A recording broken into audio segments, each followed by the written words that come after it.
Plus, if it gets hot, everybody wants to go home. Are we ready? Yeah.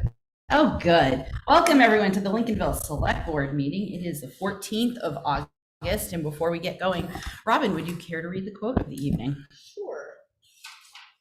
Democracy means government by discussion, but it is only effective if you can stop people talking.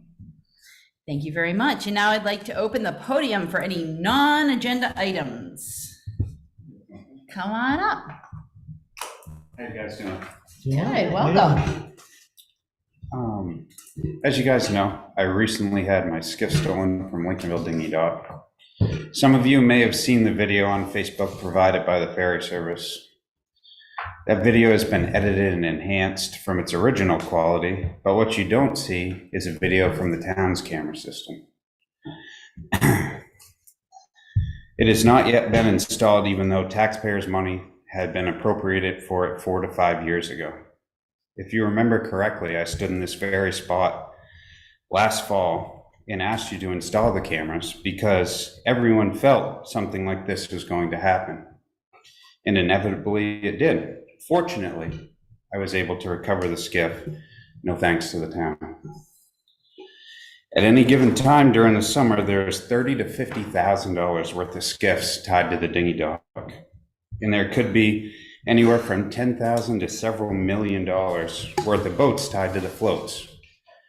Not to mention the town's multi-million-dollar structure itself being there completely unprotected when money has been set aside years ago to protect these investments. The camera systems have been installed in numerous locations throughout Lincolnville since the funds have been allocated, with most of these installations occurring in a much shorter timeline than the harbor system. The blatant theft may not have even occurred with the presence of a camera system, and it definitely would have sped up the recovery. You should be asking yourselves if this is considered a misappropriation of taxpayer money. The speed at which improvements progress at the harbor is embarrassing. The ladder is still not installed, which has been in town for more than a year. Also still not as completed is the replacement of the secondary hoist system, not to mention the countless daily parking issues. Due to the lack of presence of the harbor master at the harbor at any given day and no assistant harbor master at all, this camera system is the only monitoring you have to safely and securely view one of the town's more valuable assets. I understand there's applicants for the facilities manager position with the town. Why has hiring not occurred? I ask you to make every effort to assist David with his responsibilities in getting some goddamn help. Thank you. Thanks, Nick. Do you have any questions? Nope. Thanks for coming in. Yeah.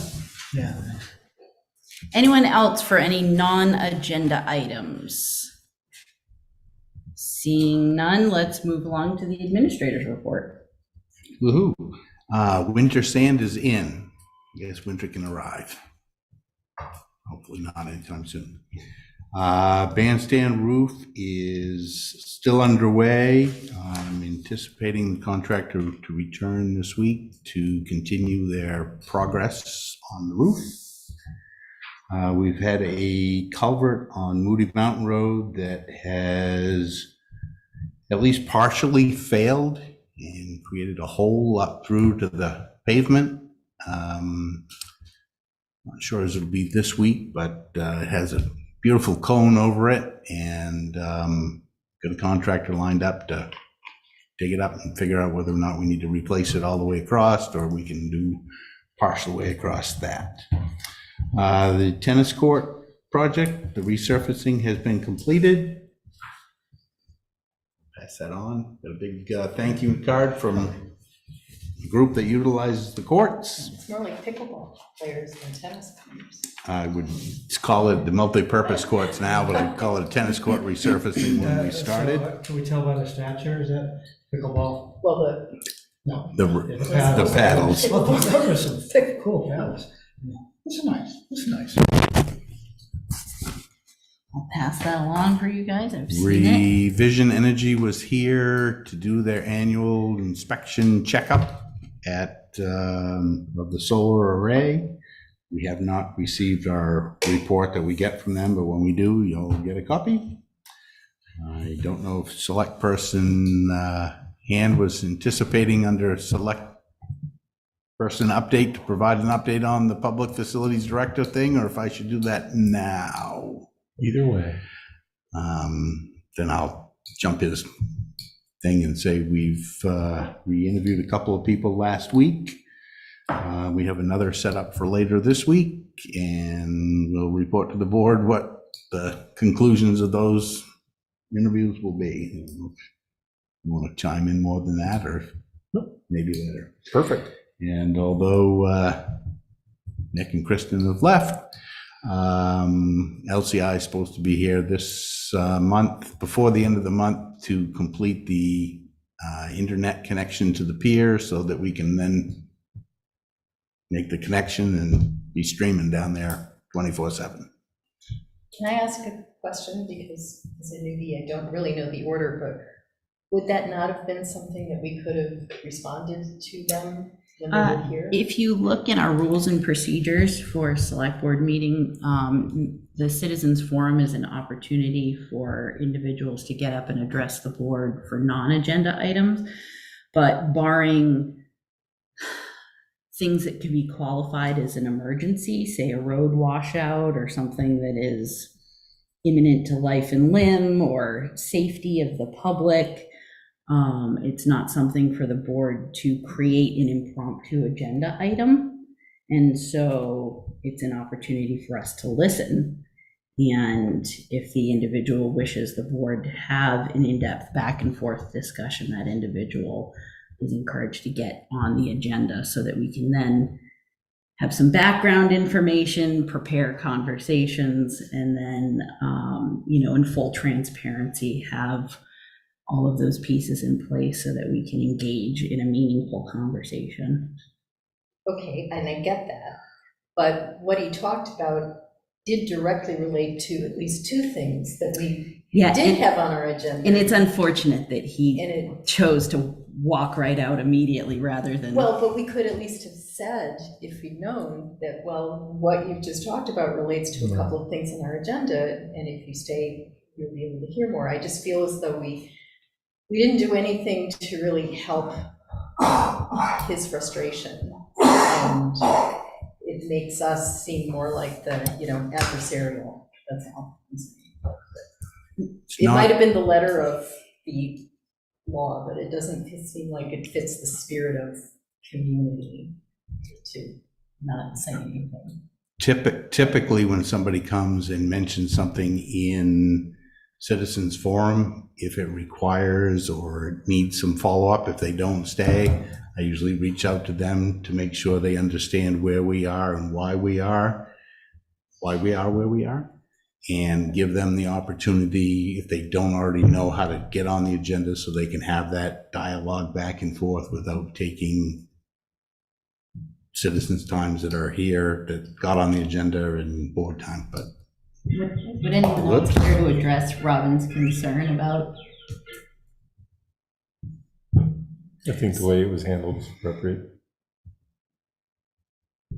If he had, I wish he had stayed, because I really would like him to have the information that we have here right now. But he also had the opportunity to look at our agenda.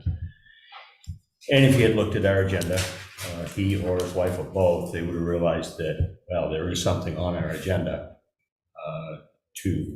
that might have something to do with it. I don't see anything on our agenda that. Not agenda, I'm sorry. The In our information that comes packet. with the packet, the AP warrant. Because within our packet, it clearly Yeah. shows the checks that were being asked to write for the internet service for specifically the harbor camera internet service. So that's also. I wish he would have waited. I certainly understand his frustration, and I tried to harbor some of that this week. But It is what it is. And, it's good to keep in mind, not at all to diminish or dehumanize his frustration or his specific example, but in this case, there was one individual, but if there were 12 individuals with non-agenda items here to address the board, we can't turn it into a default additional agenda. It's an opportunity for people to get up, be heard, and then there are plenty of opportunities for follow-up, but it's a challenging position for the board to be in to then engage further. And he is also the chair of the Harbor Committee also. So, there's multiple avenues for information to be obtained and involvement. And yeah, I'm disappointed that he chose to leave when he did. So you're thinking that as the member, the chair of the Harbor Committee, he would have been in a better position than the average townsperson to understand that maybe he should look at the pay warrant or the AP warrant or something. I'm just thinking, I guess I'm we're saying, coming at it from a position where we maybe know things that the average person doesn't. yep. And we're kind of saying, well, it's their fault, they don't know, And there are multiple opportunities for individuals to engage with us before the meeting, to get involved with the agenda, and again, I don't want to make this about Nick specifically, because it's in general about policy and procedure. The idea is not to shut people down. We want people to be heard, but we also cannot subvert the other people who have followed the process and the procedure. And as David said, he makes notes for people that come during Citizens Forum to follow up to make sure if there are open-ended questions or if an agenda item needs to get on a future agenda, that we're kind of closing that loop. Yeah, I think both, kind of as a middle ground or compromise, it might be appropriate for the board to ask David to make sure that he follows up on Nick's concerns. Yeah, And I think that then we've done our diligence, in certainly, my opinion, certainly, and followed Yes. our policies. yes. But So Dave, do you want to do that? I'll do Right, that. thanks. And one other thing that I think is critical for board members to be aware of and the public to be aware of is the agenda exists for a purpose. And the purpose is because you're doing the town's business, and the town has a right to know what business you're doing. And to jump to something that's not on the agenda helps the person that's come, but does a disservice to the other 2,300 people that aren't here or didn't have an opportunity to know that you're going to talk about that. Right. And that's kind of why it's set up the way it is versus if it is an emergency nature, obviously you ought to do something about it. right. No, I guess my only criticism, for want of a better word, would be that because we're in more of a position to understand the ins and outs here, that if we just said 2 sentences to the guy, which would have been a lot shorter than me bringing up all of this now, to just tell him, there are actually a couple of things that we will be discussing tonight that might answer some of your concerns if you want to stay, and just leave it at that. And at least it would be giving him back some information instead of seeming like I'm not sure you really, I wouldn't have felt like I was being heard, not knowing any better. You were just like, thank you, and do you have any questions for us? And it's like, no, because I just said what I needed to say. And then it's like, okay, then we're moving on. And it doesn't really feel like someone's been heard with that sort of a response. That's all I'm saying. And I know people should know better, but. Well, no, it's not a question about knowing better. It's just, it is, as David said, the Citizens Forum is a place to be heard, not to be engaged with. That is very simply put, because even in having this conversation, we're backlogging doing the people's work. And you will find as you go into these meetings, our town is made up of a lot of individuals who have their problem. And so, that's part of the reason why we have this very fair, very clear, very transparent process of getting on the agenda so that it can be as fair, equitable, and open as possible, and that we can have all of the answers at hand rather than shooting off the cuff, because I wasn't willing to jump ahead to the treasurer and payroll warrant, part of the agenda item, to call out that line item for the internet service, nor am I necessarily privy to all of the details in David's administrator report. So as a board, as a body, we did not have that information to engage with Nick at that time. And so we can't rewrite history in order to make it feel more warm and fuzzy for him. Does that make sense? There is a really good chance that another good reason why he vacated, obviously, he was passionate about it, and I certainly can understand that. The other thing is I feel he fully understands our process, and he realized what the Citizens Forum is all about. He's been here for the Citizens Forum before and spoke his piece or spoke what he needed to, and left, much like a lot of other people. So I think we're good. I understand exactly what you're saying. Yep. But like Lady said, we just can't, push things aside. Yeah, and I certainly hear his frustration. Yep. 100%.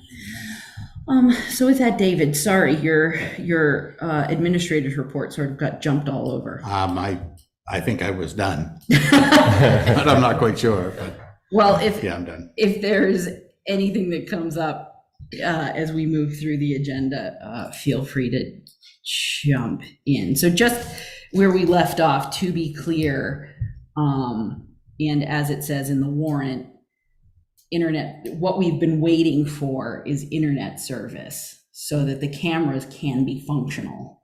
And so those final pieces are coming together. That project, not to jump back to the administrator's report, has started fits and spurts several dozen times. Yeah.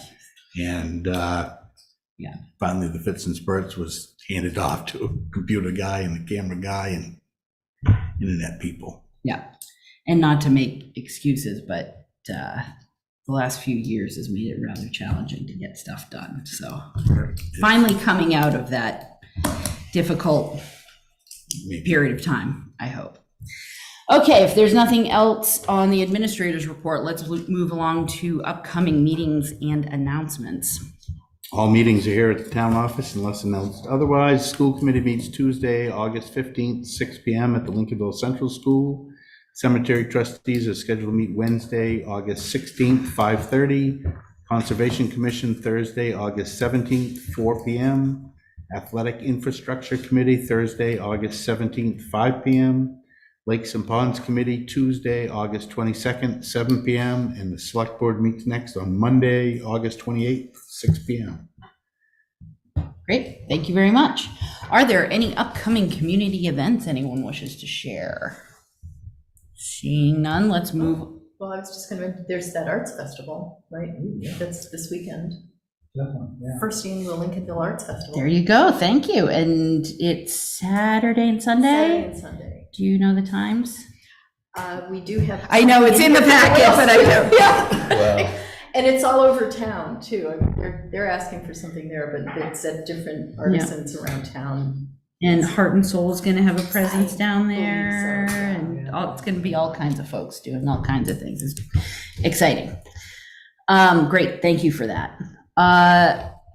If there are no other upcoming community events, moving along, we have a set of meeting minutes from the 24th of July.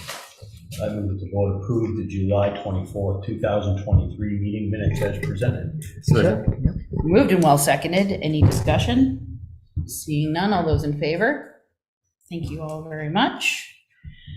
And I think we can get this done. So we'll move along. And before we can move along to our next agenda item, I first need a motion. I move that we suspend our meeting as a select board and that we convene as the Board of Assessors. Second. Moved and seconded. Any discussion? Seeing no discussion, all those in favor?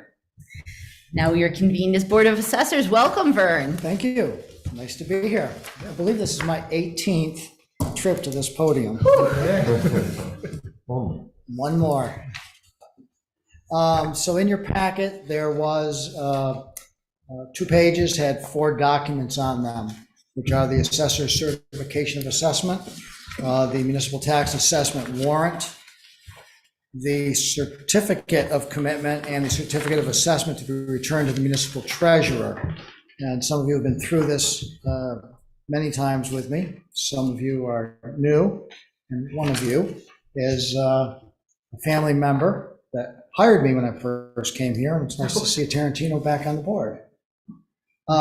So the process is that the first thing that the assessors do is certify that they have provided a book to the tax collector, which is Dave Kinney, that lists all of the estates to be taxable estates in the town for the current fiscal year.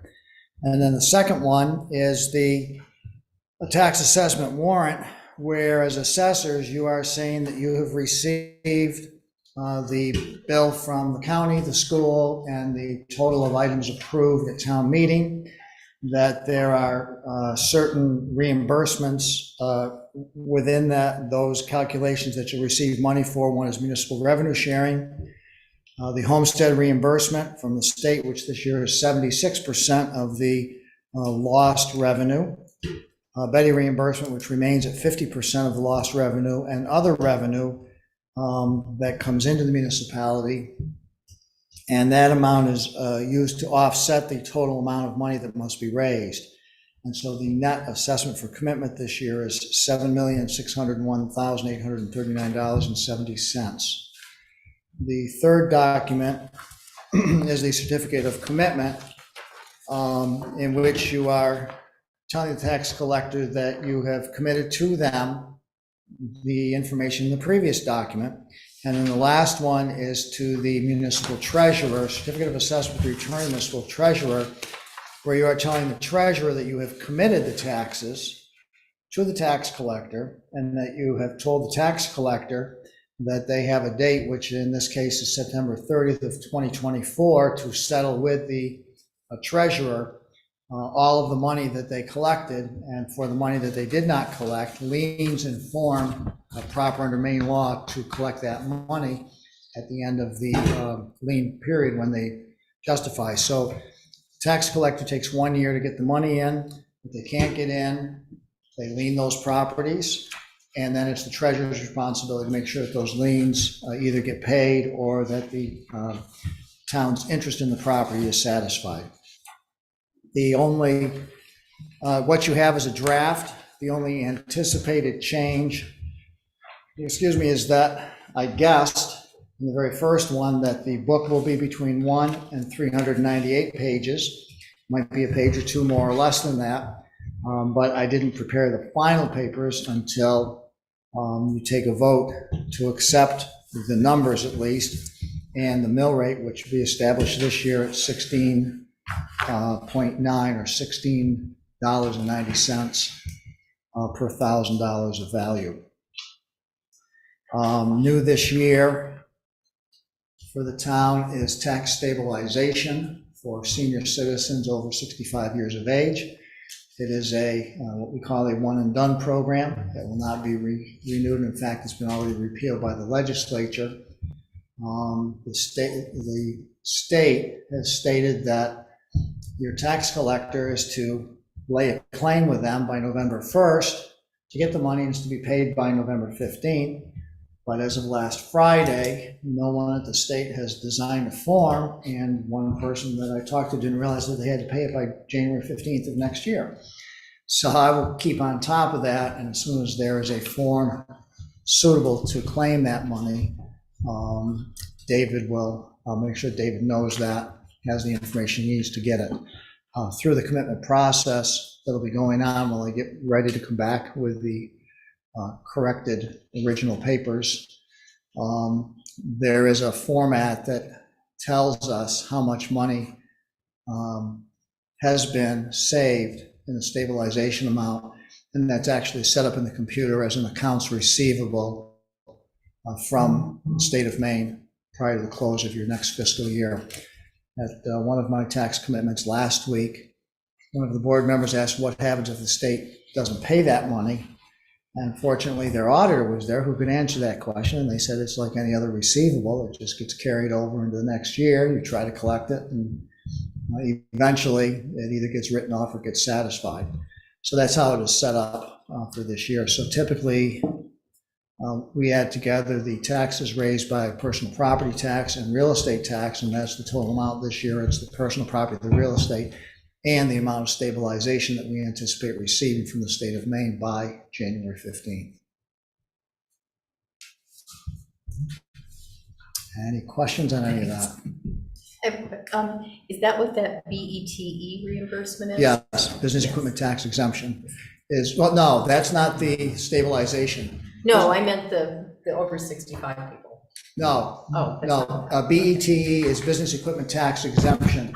So the state made a change to the business personal property tax years ago that allowed newer equipment at the time, I think it was 2000 and I'm going to say 7, 8, or 9, that new equipment that came into the state for the first time could be exempt for certain individuals or certain businesses or for certain types of equipment. And it's been expanded and modified over the years to include more. We have tried to communicate with all the businesses in town that are subject to taxation to get them to fill out the forms. It's a labor of love, let's say. A lot of them will want to do it, and we send them the forms to do it, but like everybody that's busy, it lands on your desk, you forget about it. Some of them return the forms, but forget to sign them. And I spend some time chasing around some people, sending emails, going to businesses and asking to talk to people and get them signed. And usually before this night happens, I'm able to get all of those done. And we have done that again this year for the people that are eligible. So everybody will be getting their reimbursements, we'll be getting the reimbursements, and they're not paying the tax on that equipment for this year. The stabilization program does not show on any of these 3 pages. Right. Just, Stabilization is not an assessor's bill. It is a tax collector's obligation to, so you are actually assessing the full tax, but fortunately, the computer program that you use to do that when you go to do the bills does make, and the town has flagged all the accounts that are stabilized. And so then when it gets to the bill generation part, it does tell you how much money you should be receiving, so that as tax collector, David will know how much he should be expecting to receive from the state. That's the only place that it appears, and it doesn't appear in any of your paperwork, because the reality is, as tax assessors, it's not a concern of yours. However, as selectmen, when you adjourn, it should be a big concern of yours, because it'll be a sizable chunk of money. Mm-hmm. Any other questions for Vern on this? Thank you, as always, for your very comprehensive You're welcome. package that you put forward to us. So if there's no questions for Vern, I will entertain a motion, please. I move that the Board of Assessors approve and sign the Assessor's Certification of Assessment, the 2023 Municipal Tax Assessment Warrant, the Certificate of Commitment, and the Certificate of Assessment to be returned to Municipal Treasurer as prepared by the Assessor's agent, establishing the tax rate for the fiscal year July 1st, 2023 to June 30th, 2024 at 0.0169 mils on the dollar, and the due dates of October 4th, 2024 and April 3rd, 2024, with interest at 8% per annum to be paid on any unpaid portion commencing on October 5th, 2023 and April 4th, 2024. So moved. However, did I hear you say October 4th, 2024, Yes. not? I'm sorry, October? I amend that to say October 4th, 2023. Thank you. Second. And seconded. Any discussion? So I'd just like to add that other than the total number of pages in the commitment book. If any of the other numbers change, when I bring the papers back in, I will ask to speak to you, but otherwise I'll Yep. just give them to David. And would you please all sign those tonight before you leave? Yes, Yeah, definitely. yes. Perfect. Thank you so much. You're welcome. If there's no further discussion, all those in favor? Thank you all very much. Having dispatched this item, we need a final motion before we can move on as the Board of Selectmen. I move that we adjourn our meeting as the Board of Assessors and reconvene as the Select Board. Moved and seconded. Any discussion? Seeing none, all those in favor? Thank you very much. And as it is hot at 6:30 on the nose, I would like to rapidly move into agenda item number 6, and I will entertain a motion, please. Move to open the public hearing concerning the special amusement permit application filed by the Wales Tooth Pub. Second. Moved and seconded. Any discussion? Seeing no discussion, all those in favor? Thank you very much. The public hearing is now open, and we will entertain any members of the public that wish to get up and speak regarding this application for the special amusement permit as filed by the Wales Tooth Pub, specifically for the Lincolnville Arts Festival, as it relates to their Apparently, property. that's not what either of you must have talked. Seeing no one rushing up to the podium, I'll entertain a motion, please. Go ahead. Well, we didn't actually, did we move to open the public hearing? Yes, okay, so I move that the board close the public hearing. So moved. Second. Seconded. Discussion? Seeing none, all those in favor? Thank you very much. And having heard nothing from the public, and having a complete application in front of us, was the applicant planning on being here, or? I thought so, but I can see no reason within the application to deny it, so I will entertain a motion. Well, I do have one question. I don't know whether anybody knows. Mike may be the only one here who might, but it says host a few, and in parentheses, Most of you. estimated 205. I can't, that can't possibly be right, that they could have 205 booths. I believe that to be a typo, and somebody hit zero instead of the Yeah, dash. Yeah. I just wanted to, Okay. Yeah, 225 or something. Yeah. 25, maybe Okay. 25, okay, yeah. yeah, that's where having the applicant present is great for those sorts of Yeah. clarifications, Yeah. but I think we can make sure to get that corrected for our files. I would be worried if we were having 205. I don't know where they would all go, Right, yeah. just stacked on top of each other. Okay, but yes. But we can entertain a motion first and I have move that after discussion. having held the public hearing, if the board finds that the application submitted by the Wales Tooth Pub complies with the standards set forth in the ordinance governing the issuance, suspension, and revocation of special amusement permits for the town of Lakeville, and the permit be granted. Second. Moved and seconded. Now, is there further discussion? Seeing no further discussion, all those in favor? Thank you all very much. And moving along to agenda item number 8, we have a community interest form before us for someone who is interested and willing to serve on the budget committee. And we have the applicant here in the audience tonight. Does anyone wish to ask any questions of the applicant? No, the applicant looks very well qualified, and I appreciate their willingness to serve on the budget committee. Yes, and the resume is a welcome addendum. So if there are no questions for the applicant, I will entertain a motion. I move to appoint Joan Holmes to the budget committee with a term expiring June 2024. Second. Moved and seconded. Discussion. None, all those in favor? Thank you very much, and thank you for your service. Thanks. Thank you, I don't know what I'm getting into. Oh, Oh, it's great. We'll let you know. You'll enjoy it, yeah. It's going to be a lot of fun. And now I'd like to welcome Addie? 80. Okay, thank you. To come up and speak with the board. Sure, I'm excited to. And Mike, do you wish to give a little bit of a prelude to this, since No, you but were sort of helping encourage this to, I'm glad you were able to come, Adi, and I think we should listen closely to the person because she has a lot of wisdom.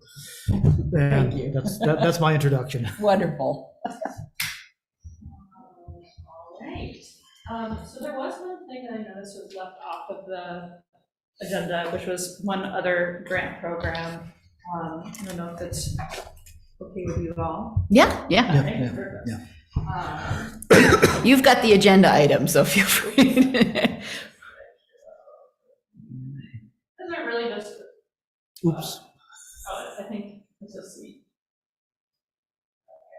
Maybe. It's coming. It's coming. It's It'll, thinking. it'll, Look at that. sometimes it takes, Electrons only move so fast at this time of night, yeah. Yeah. It might just, Full screen. yeah, it might just be this mode. we could go with, Yeah, you can go the other go with screen. mini screen, the, or whatever, editing screen. That's fine. Yeah, that works, yeah. Yeah, totally readable. Oh, yeah. Okay. And you get a little taste of what's to come. Yeah. See the whole thing. Awesome.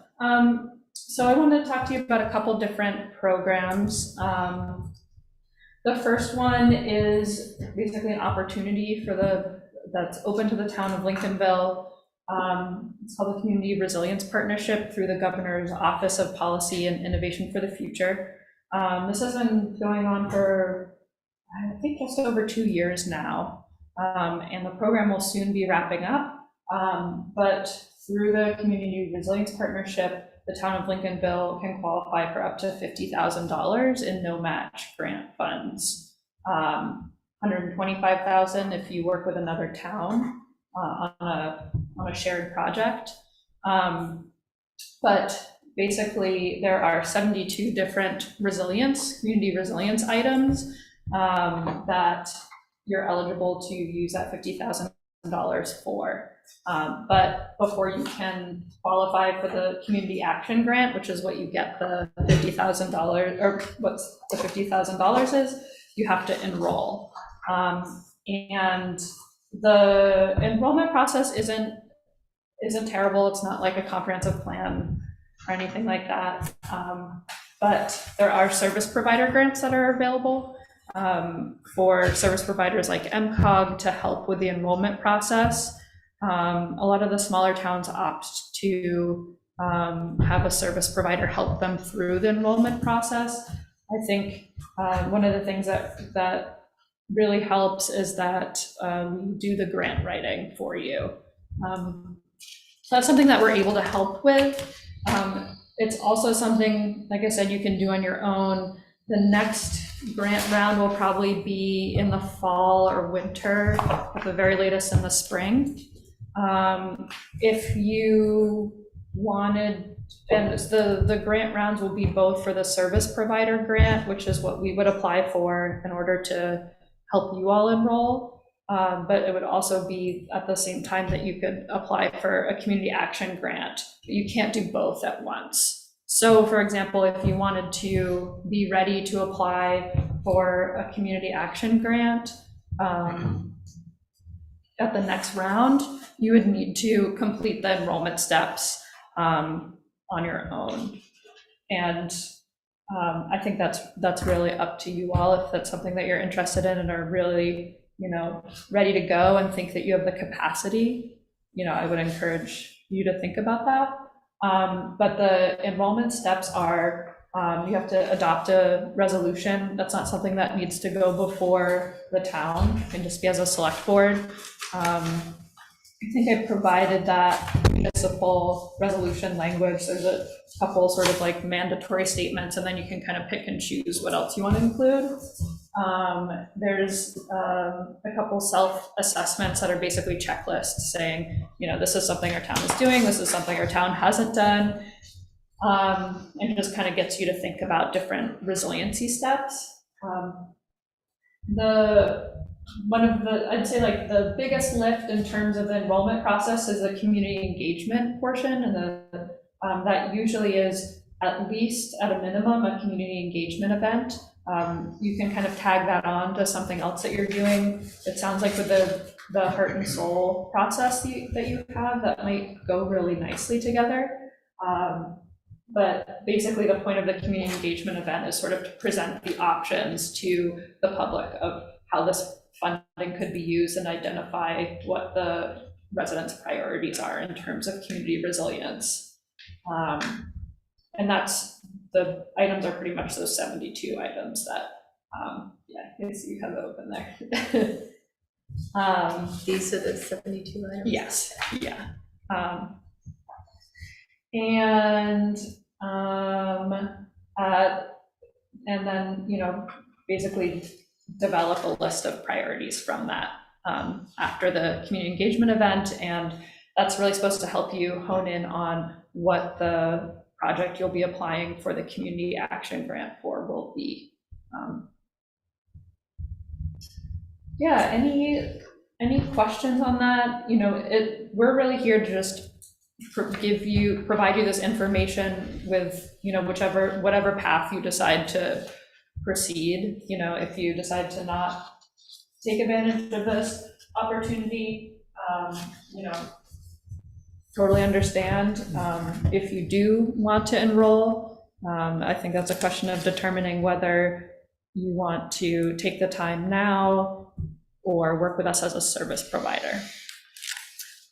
I'm a little confused about the difference between take the time now or work with you as a service provider, because I thought what you'd said was that the now part would only be working with you as a service provider in order to do those bullet points. Right, yeah, sorry, I know that this is a little bit confusing it's a little convoluted of a process, but the service provider grant won't be open again until the fall or winter.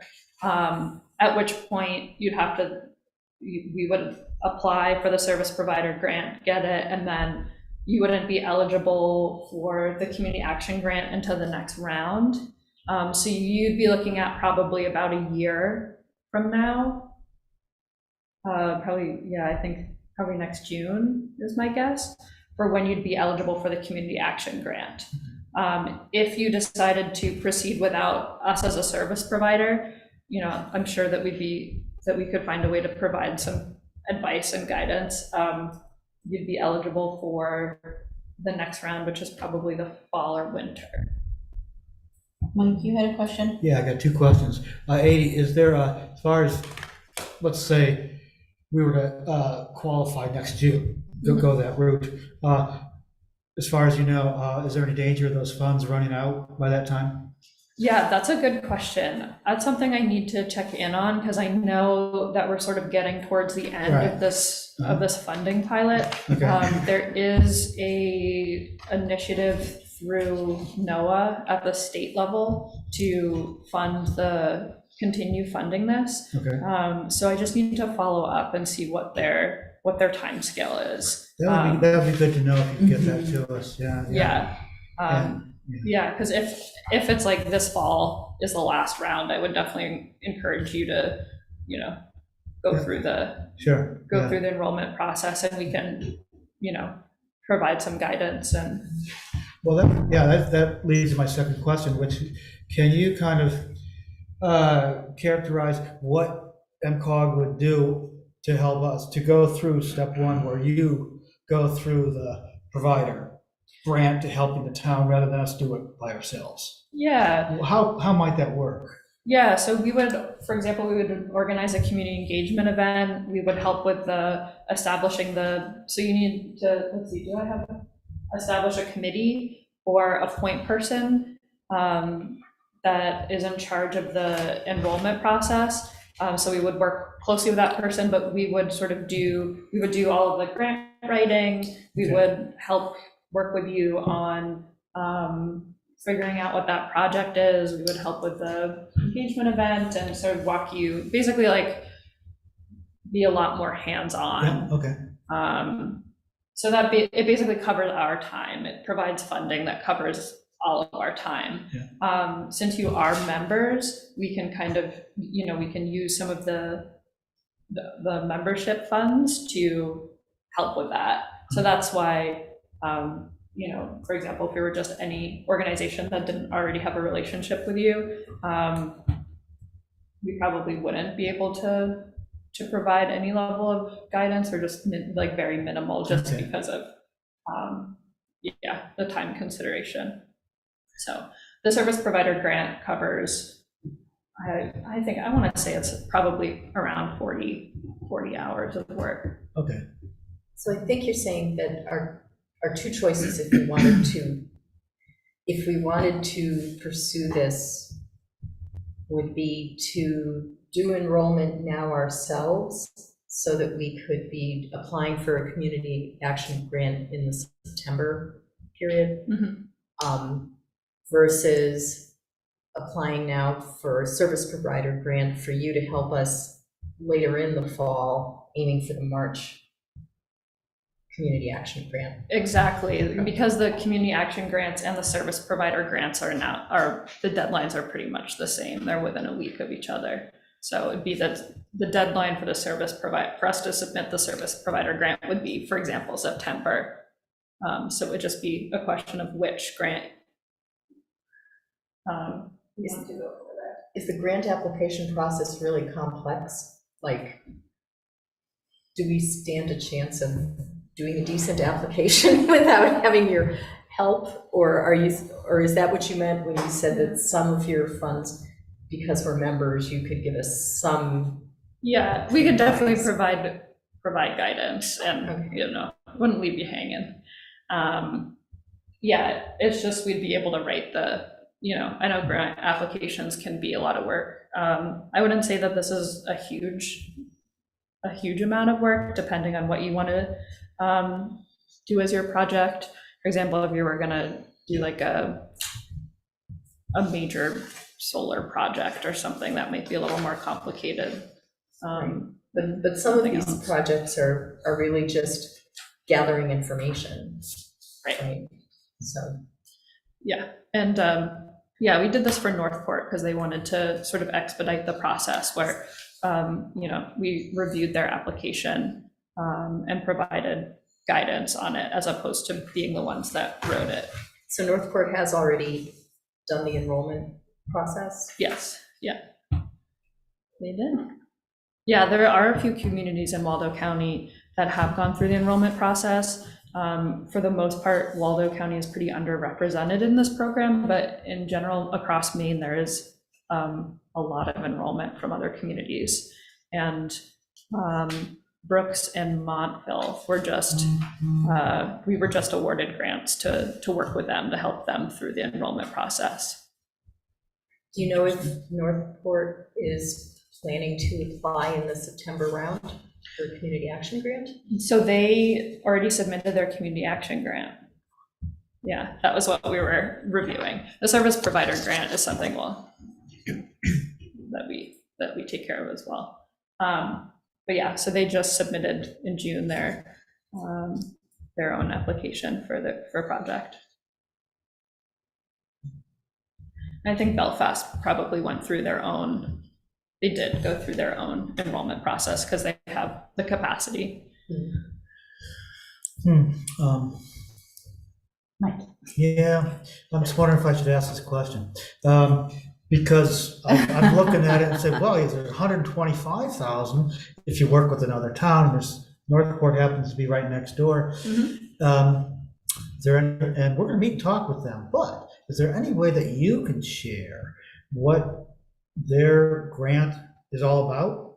Because maybe it's something that's worthwhile tailoring our priority towards them, and maybe we could end up working together. Yeah. Is that something you could divulge right now, or we need Yeah. to go underneath the table and talk to them? I think once you submit a grant, it's public information. Okay. Their project is a coastal stabilization project, looking at eroding. Okay, yeah, gotcha. Their eroding coastline. Okay. And so once you apply for one round, you're still eligible to apply. Once you've enrolled, you can apply to as many rounds as you want. So even though that they applied this past round, if there was a project you jointly wanted to work on, Yeah, they'd still be eligible to apply for an upcoming round. So Listen, So you can only apply for one project in a round? Yeah. By yourself or with another community? I do believe that's the case, yeah. Any other questions on this particular? We don't want to hang you too much No, up no. in your flow. Thank No you. other questions on that one? All right, the next one, well, here, since this one's on the agenda. So are you all familiar with the Housing Opportunity Program through LD 2003? Yeah. I'm not, but that's okay. Basically, the Housing Opportunity Program is supporting expanding housing opportunities in Maine. They have the municipal side of things and then the service provider side of things. And as a regional planning organization, MCOG qualifies as a service provider, and we're applying for a grant. It's actually due tomorrow. So this is at the last minute. For a housing needs assessment for Waldo County. It's actually going to be for our whole region, but we've divided it up into 3 subregions, and Waldo County is going to be its own subregion. And so what it consists of is establishing a housing working group and then doing a housing supply and demand assessment. And it's going to be, a deep data dive into demographics and employers and how many jobs are needed and how many jobs aren't being filled, sort of that level of information, and developing a real idea of what is needed in terms of housing in our region. Along the same lines of that, what we're going to do is the housing working group is going to help to figure out what sort of organizational structure is needed in order to promote housing in Waldo County, whether that's through something like a land bank or a housing trust or a housing authority, but something to help move along the development of housing in Waldo County. So as part of that, these are the sorts of questions that we're looking to address through this study. We really think that a regional approach is necessary. We can't understand what's happening if we look at this on an individual town basis. That said, we would be able to we're providing towns individual reports along with the greater regional picture as well. So we're looking for a letter of support for that. I believe I provided a template letter for your consideration. You don't really have to do much to it. It's just showing that the town is interested and supportive of it. And then there's one other grant program, also deadline this week. Oh, yeah. Yeah, can I ask Yes, a yeah, question please, about your Mike. housing program? Yeah. You said sharing the information with the town, should we decide to write you a letter of support? That's town-specific information, that's information that we could put in our comp plan, I take it? Yeah, Because we're writing a comp plan right now. yeah, We have a housing exactly. section. Yeah, Yeah, so this is something. very handy. Yeah, And we have a housing committee, yeah, affordable housing not a committee, but it's a group. group. Yeah. Okay. Exactly, and a couple of your committee members had attended our Waldo Planning Coordination meeting last week, and Yeah. so this is some of the stuff that we covered Great. with them. So really exciting. It's a really cool opportunity to look at housing. Any of your, I yeah, do. absolutely, yeah. I'm just wondering what rural sprawl is. Rural sprawl, I can't even say it, but number Yeah. 4. How What is it defined? Yeah, Yeah, it sounds like an oxymoron. yeah, I would say that rural sprawl is sort of unplanned and unregulated growth in rural areas that ends up being a burden on town functions and resources. For example, a road that's established as a camp road. This is an issue in Searsmont. I live in Searsmont, so I'm going to throw them under the bus, but no, this is something that they've been really struggling with, is people building year-round houses on a camp road that was never intended to be a year-round road, and now they have to deal with town maintenance of that road and plowing, and it's a real problem. But you know, the more area that a town covers and the more area that those houses are spread out over, the more intensive the services are that towns need to provide. And so that's sort of an idea, but if that gives you an example of rural sprawl, it's sort of like a inefficiency of resources.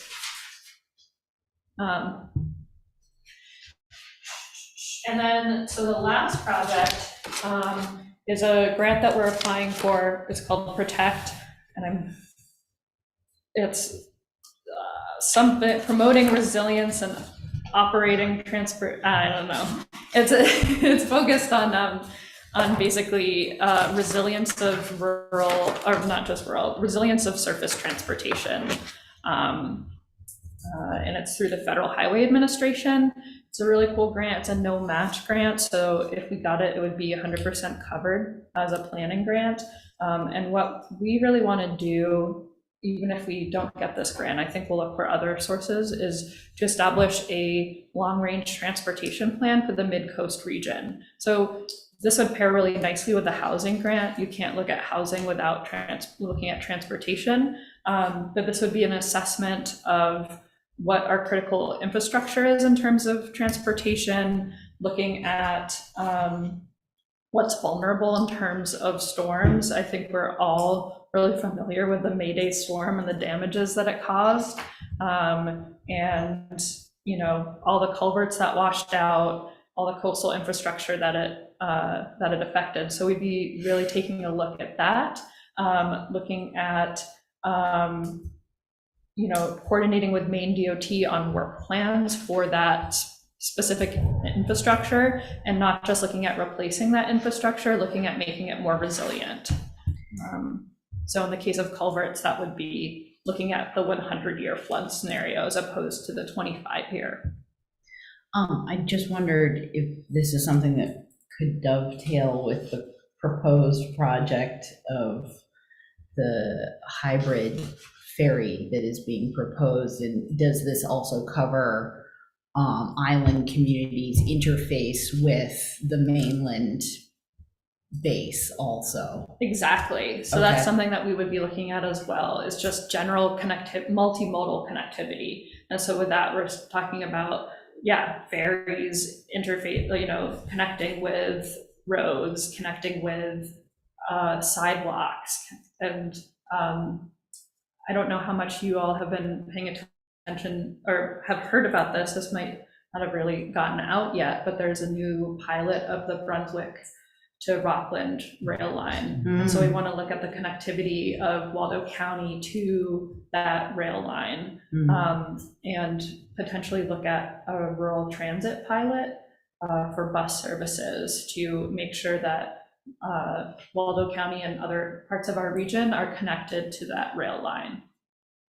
You say, did the rail line, it hasn't started running though, they've just approved the pilot. Yeah, they've approved the pilot, and they're still working on it, but it does, this time it does seem like Yes, it's. they've been still working on it for a while. Yeah. Yeah, I have a question. Yep, yeah, sure, Mike. Going back to culverts, and I think I asked you this last week, Searsmont. With this study that you may be doing, would you be doing a GIS inventory of existing culverts and working with that map layering that, who does it now? Well, just the state of Maine has all the layers of maps of Right. habitat and Maine. Mhm. But that will be included, that kind of like GIS modeling and layering? Mhm. Is that something that eventually towns might be able to tap into? Yeah, so. I'm asking you to speculate, I'm sorry. Yeah, no, actually, I can, so yes and no. It's not specifically through this grant program, but we are actually going to be doing a culvert study It's being funded by a different funding source, but the results of it are going to tie into this. So that is through the EDA's disaster supplemental program, and we're looking at all culverts in Waldo and Knox counties, and we're going to. That's a lot of culverts, yeah. So this is something, we haven't submitted the application yet, but it's something that we're working on right now and should be submitted within the next month. We're using member dues as the match for that grant. But basically, to look at the condition of all of the culverts, it will be on like a modeling data scale, like modeling data GIS, not in field. And we're hoping to basically develop a prioritization of, which culverts are in the worst shape, and what basically match them with grant programs and funding opportunities.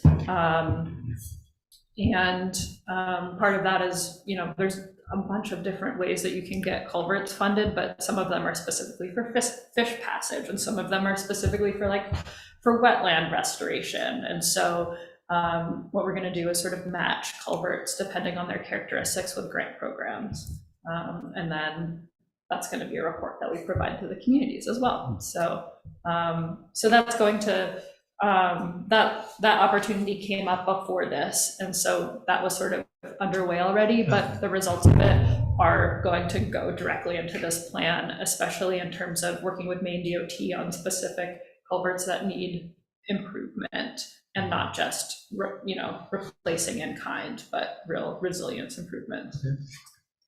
Can I ask which letter of support it is for this Protect grant? I'm looking at this one right now. They're both the two template letter of It's the one going to supports are Robert pretty Miller. similar. Yeah, I think somehow maybe when I put my pages out. The very last page Oh, it's the very actually last. says protect grant. Yeah, it is. There it The is. sample. Right. Okay, thank you. They're very similar. I use a similar template. Okay. Yeah, I know Gateway 1 is a study that is pretty contentious. That's not what we're looking to do through this plan. This would be a 2-year planning process, really looking at infrastructure and connectivity, as opposed to land use planning, which is really what Gateway 1 was. Interesting. Just one comment, it's kind of an over, not necessarily off topic comment, but to the board, I just wanted to point out that one of the reasons our membership fees have gone up this year is so that people like 80 can reach out for these grants and cover some of the matches for them. Yeah, that's. And pay for her time. Yeah. Coming here, so it's not like we're wasting money, I don't think. No.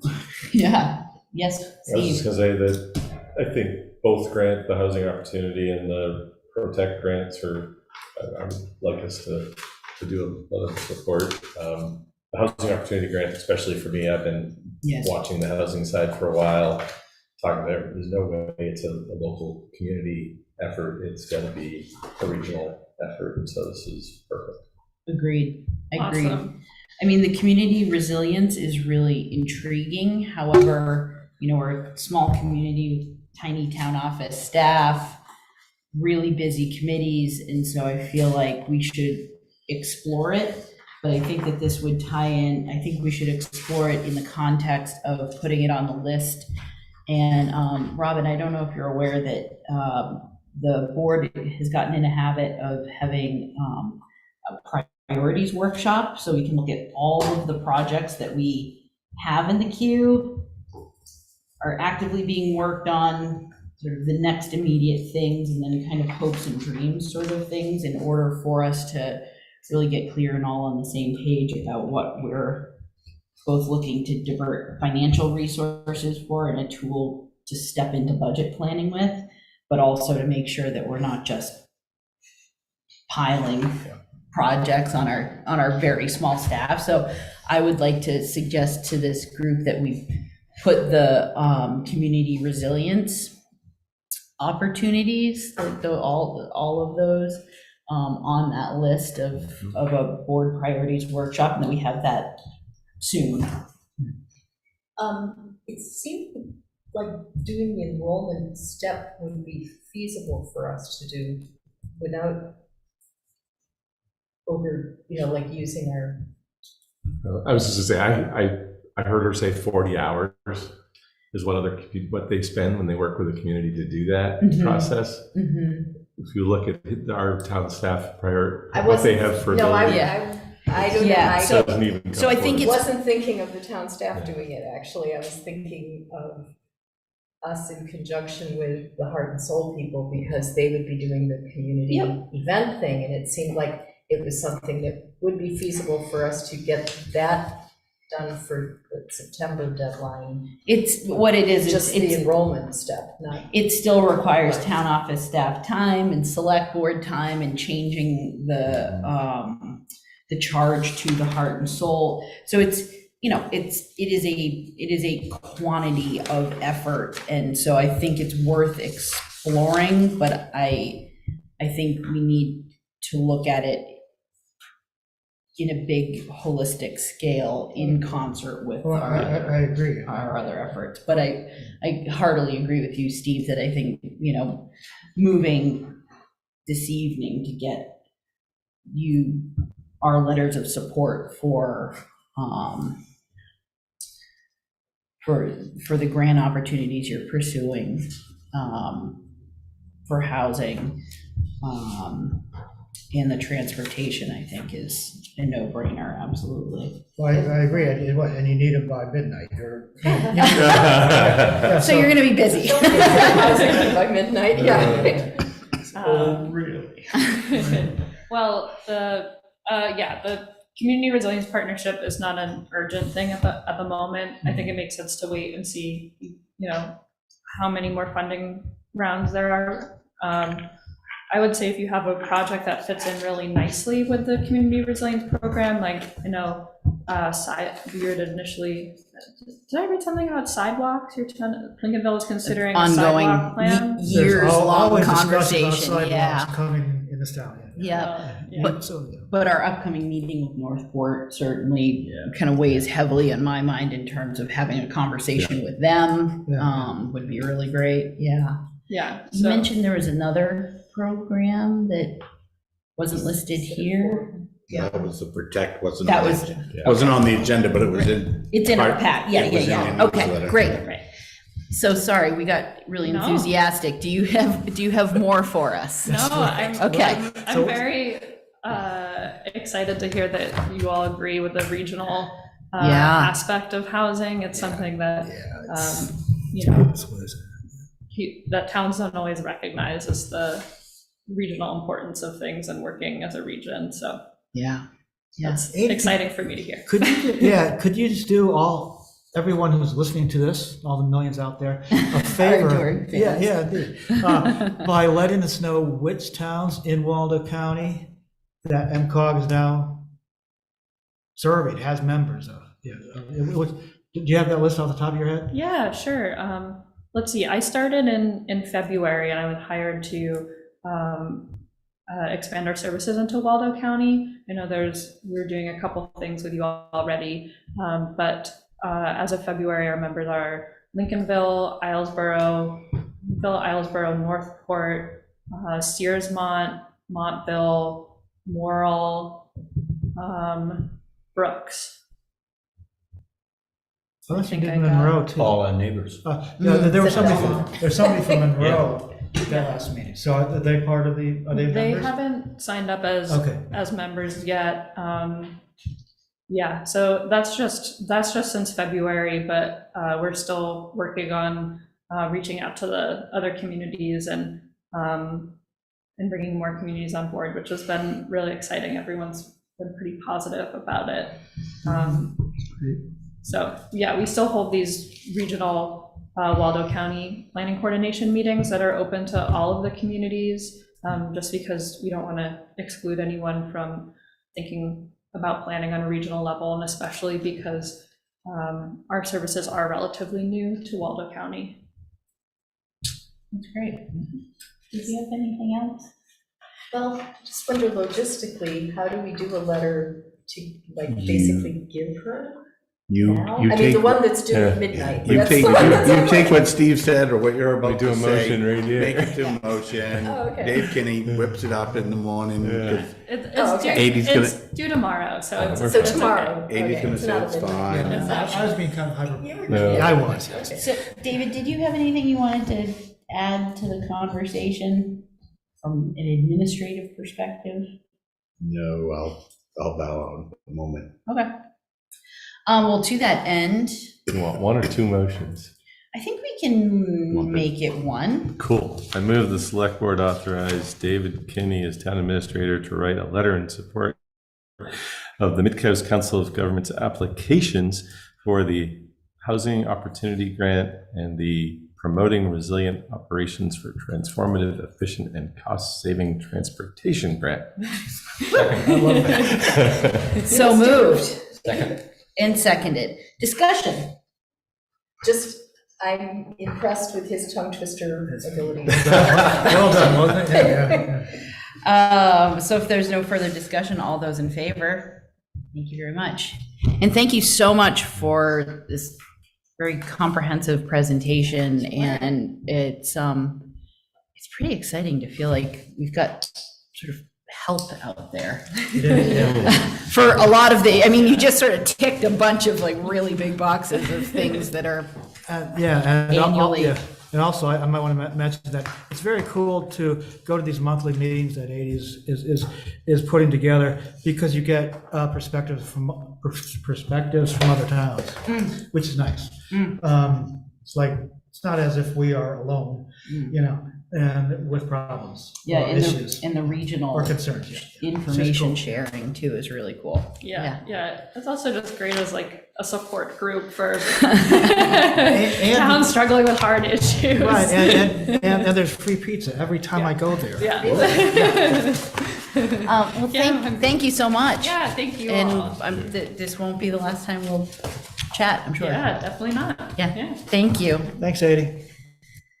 So let's see, moving along, there is an opportunity through the Maine DOT for a grant for fixed radar speed signs. We have been tagged as a community that could potentially benefit for these. David, would you care to speak on this at all? Sure. Carrie reached out from Maine Department of Transportation to offer Lincolnville, as well as some other communities, a set of, I believe it's a set of fixed radar speed feedback sign, similar to what we have out here on the trailer, only it would be a permanent installation.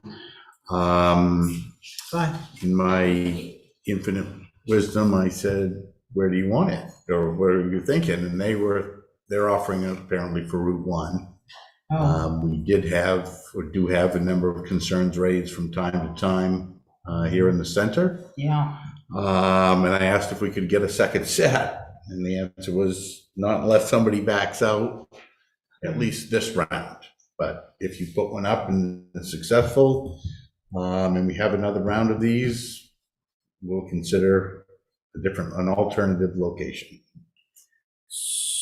We unfortunately don't have any money set aside to put one Right, that was my up, question. but And so. if you do have a they- will, we have a way. So we need to insure them. Yep. So that would be folded into our town's Correct. liability policy.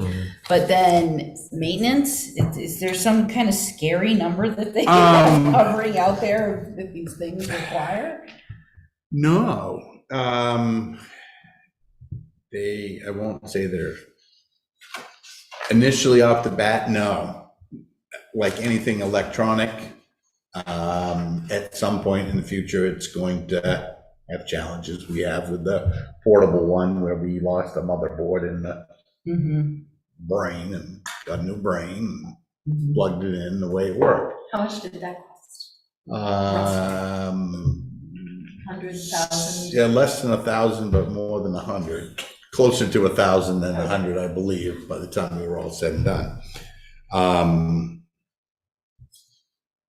The devil's always in the details, and they will send, Yeah. a grant agreement, which will have, you got to keep it going for 6 months, 6 years, 6,000 years or something like that. Mhm. I will say they provided us the crosswalk lights at the beach that we installed, Mhm. and been up and working, and And people use them. people use them, and Yeah. we haven't had a challenge. I mean, I immediately thought the center, All right, me too. Sure. like right off So the bat. are they suggesting, because these are free, that they go where they suggest? I believe the offer doesn't extend if we choose to put it someplace else. Yeah, Really? It's a mess down there, though, too. it is. Oh, speeding is the number 1 complaint that I receive, It's- no doubt in my mind. So it says that, so the equipment is free, Mhm. and after installation, it's gonna be they're gonna be our babies. I get that. But if the equipment is free, we have to install them, Mhm. so that means So we've that's our got to cost. set poles as well. Or posts, or I've actually seen them utilized on sidewalk lighting. Yeah, I wonder, can they piggyback off of other stuff that we've already got We're now? definitely, there will definitely be some work involved. I mean, we need to figure out where is the appropriate location. You don't want to be too far out of the beach, but you don't want to be, halfway through it either. Yeah, I'm sorry, Dave, we're talking about a pair. That's my understanding. Okay. Incoming. I mean, I want to go on record as being disappointed that we're being suggested strong-armed into Route 1, not that speeding isn't a problem, but it is a real problem in our little center here. But, so generally, we just need to express interest in this right now, and then we'll get more information. If we wish to have a set, I would respond. If Carrie's no longer doing this with DOT, it's now Tammy, I can't think of her last name. I alert them and say, is there a grant condition? And Okay. if so, send it to us and we'll look. And if not, just send us the unit and we'll figure out how to put it up. Let's have a motion then. I move to have the town administrator express the town's interest in acquiring the solar-powered radar speed feedback signs. Second. Moved and seconded. Discussion? Seeing none, all those in favor? Thank you very much. All right, David, thank you for that. You're welcome. And moving along, Kern, do you have an update for us? The only update that I have was we had a facilities maintenance infrastructure meeting, which went very well. 3 of us were there. The 4th one had an emergency commitment. So, but we were able to walk through over at the school, our infrastructure over there. We were able to see some things that I've been complaining about for the last couple of years firsthand. Ball field that is used regularly, sometimes 2-3 times a week, was half mowed on a Friday and then finished the mowing on a Monday and didn't bag it, and it looked great. And it was good for everybody to see what I've been saying, no trimming, no nothing. And we have some recommendations. We're going to get together this week and start putting some things together. But we also realized that the Recreation Commission is going to need an adjusted charge, or we're going to need to, as a group, we're going to need to look at that, look at that, and I'm thinking the recommendations of, obviously the select board will review those first before presented to the Rec Commission, but there are some ideas of changing the charge as well. All right. I'm excited about this. At first, I was thinking, oh my God, we've got just another committee, and I think I expressed my concern about that, but we've got some people who understand long-term stuff, and I'm glad of that, and progress. That's great. So we have not met yet at Midco Solid Waste, which is very frustrating. There seems to be excuses coming out of the interim manager, and I've voiced my opinion a couple of times. I'm going to do a face-to-face next week, and then maybe the town administrators or town managers / administrators should talk. It's ridiculous in my mind. Yeah. So. Not to jump in the middle of that, but why not? Yeah. I have. Has the Midcoast Board met since the new fiscal year? No. Because the chair is no longer on the board, right? Correct. Is there anything in our interlocal agreement about an organizational meeting, or? I have I not can look for studied you, that. I had not studied that, and the reason that was put in an email to everybody was because we were waiting for a proposal from the new MRC or whatever that means, and I don't care about that right now. We've got things in place. We need to meet monthly. So that's my idea. Yeah.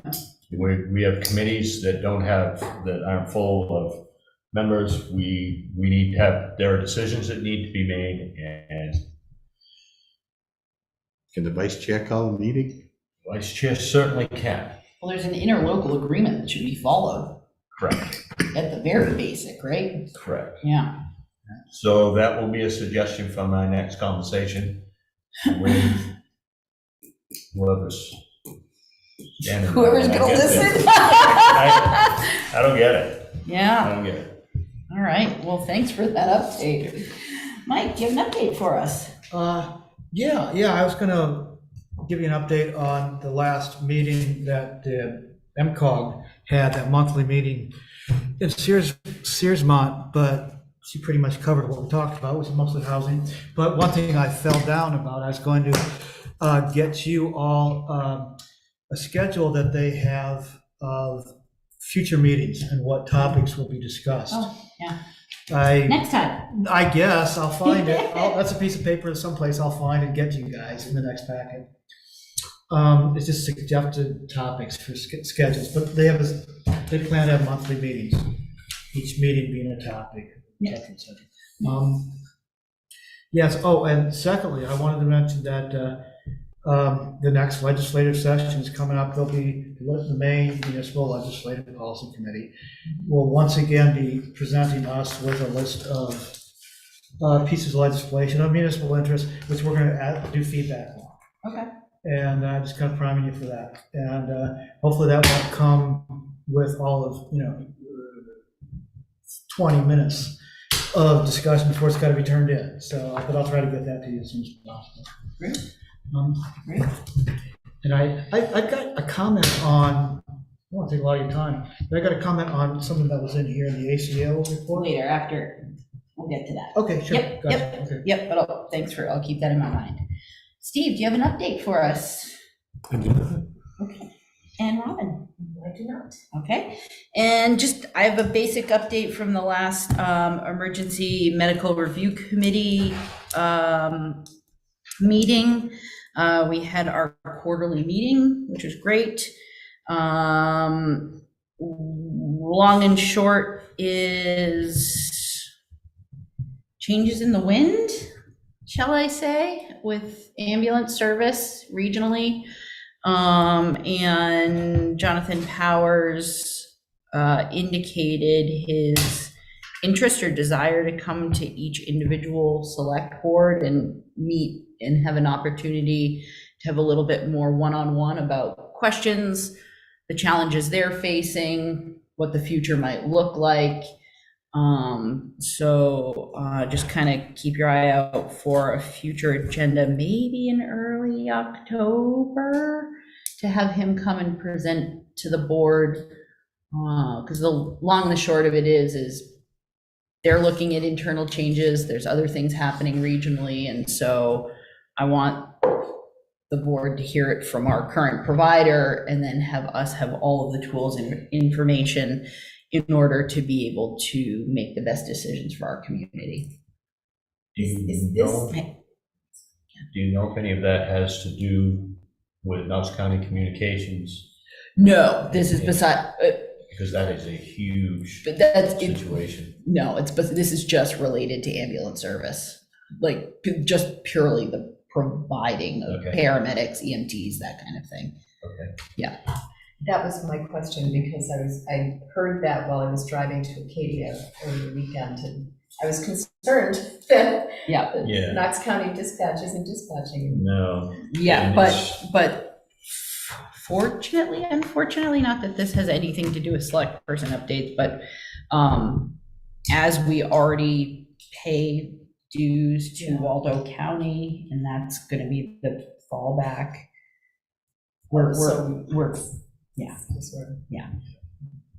they have a logistical administrative nightmare, and likely will have to play a role in that somehow, but there's coverage, yeah. But no, this specifically, Jonathan Powers would only be coming and meeting with our board to speak about our current service contract, what future contracts might look like, that sort of thing. Yeah, okay, super, thank you. And moving along to the treasurer and payroll warrants. Need a motion to approve and sign those. I move the board approve and sign the treasurer's and payroll warrants. Second. Moved and seconded. Any discussion? All those in favor? Thank you all very much. And Mike, you had something in the non-agenda. Yeah, and this just has to do with the ACO Heidi Blood's report that we get Yep. every so often. I just kind of want to point out to the board to maybe to encourage everyone to keep reading those things, because come budget time, when she asks for much money, I think I think there's a lot of hours in here that we might want to consider, because it seems like she's spending a lot of time. She, Yeah, so this come was a budget time- doozy. Yeah, she had a busy last. Yeah. Last year. Just something we might want to keep abreast of. Yep. Yeah, she certainly, and it also, I appreciate the detail that she goes Yeah, into yeah. in her reports, and in both the information she provides and services she physically does. Oh, indeed, yeah. Yeah, excellent. Well, if there is no other business that the board wishes to attend to, I'll entertain a final motion. Move to adjourn. Second. Moved and seconded. Any further discussion? Seeing none, all those in favor? And stick around, because we have things to sign. Vern's gonna want We do. that commitment.